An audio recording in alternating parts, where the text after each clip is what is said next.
তোমাকে বিয়ে করে জীবনটা জাহান্নাম বানাই ফেলছি। আরে বাবা কি হয়েছে সেটা তো বলবা। শাওন ভাই মিল্কি ভাবিকে নতুন গাড়ি কিনে দিছে, তুমি আমাকে কি কিনে দিছো? ও আচ্ছা, আর মামুন ভাই যে দ্বিতীয় বিয়ে করছে আমি সেই কথা তোমারে বলছি। আই কি বললা তুমি? অরুণ ওয়াশিং মেশিনে আপনাকে স্বাগতম। বলেন আপনার কি সেবা করতে পারি? 3 দিন আগে আপনার কাছ থেকে একটা ওয়াশিং মেশিন নিয়েছি, তার শব্দে আমার শাশুড়ি হার্ট অ্যাটাক করে মারা গেছে। ইন্না লিল্লাহি ওয়া ইন্না ইলাইহি রাজিউন। তার আগে বলেন মেশিনে কি ধুইছিলেন? আমারে কি গায়ে ভূত মনে হয়? থাল বাসন ধুইছি।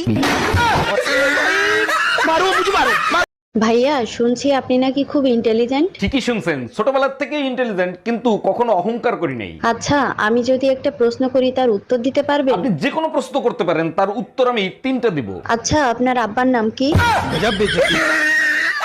পাশের বাড়ির ভাবি মারা গেছে, সবাই জানাজা নিয়ে কবরস্থানের দিকে যাচ্ছে, সবার মুখে লা ইলাহা ইল্লাল্লাহু মুহাম্মাদুর রাসূলুল্লাহ। হঠাৎ খাম্বার সাথে জানাজার সাথে টাক লাগে, ভাবির জ্ঞান ফিরে আসে, সবাই হাসি মুখে বাড়ি চলে আসে।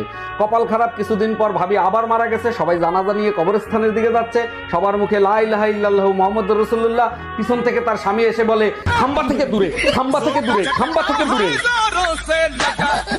এই টুম্পা কই তুমি? শিগগিরই এদিকে এসো। এই কি হইছে? পাঠার মতো চিল্লাচ্ছ কেন? এইখানে একটা টেডি বিয়ার রাখা ছিল, সেই টেডি বিয়ার কোথায়? যে পুতুলটার মধ্যে তুলা ভরা ছিল ওইটার কথা বলতিছো নাকি? আরে হ্যাঁ। ওর ভিতর থেকে তুলা বের করে তো আমি 2টা বালিশ বানাইছি।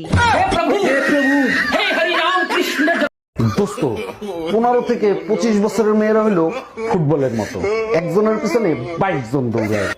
25 থেকে 35 বছরের মেয়েরা হলো ক্রিকেট বলের মতো, একজন ধরলে বাদ বাকিরা হাততালি দেয়। আর 35 থেকে 45 পর্যন্ত হলো টেনিস বলের মতো, ও বলে তুই দেখ, ও বলে তুই দেখ। আর 45-এর পরের গুলো গল্ফ বলের মতো, যত দূর যায় তত ভালো। হ্যালো টুম্পা, বাসায় কি আমাদের বিয়ের কথা বলছিলা? কইছিলাম মোর আব্বা আম্মা রাজি না। তাহলে এক কাজ করি, চলো আমরা পালায়ে বিয়ে করি। ছেলে কাইল গুই ফলাম সাথে তোমার মায়ের সব গহনা নিয়ে আইসো। দাম রাহালার ফলা মুই টুম্পর মা।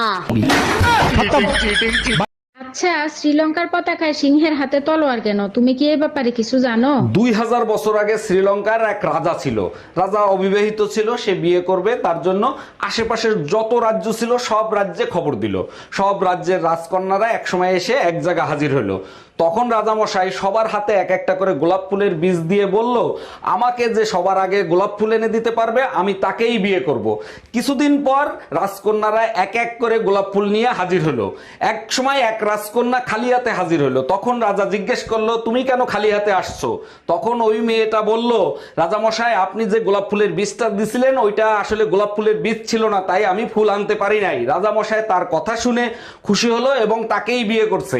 এবার আসো, শ্রীলঙ্কার সিংহের হাতে তরোয়াল কেন? এ ব্যাপারে তুমি গুগলে সার্চ দাও, এ ব্যাপারে আমি কিছু জানি না।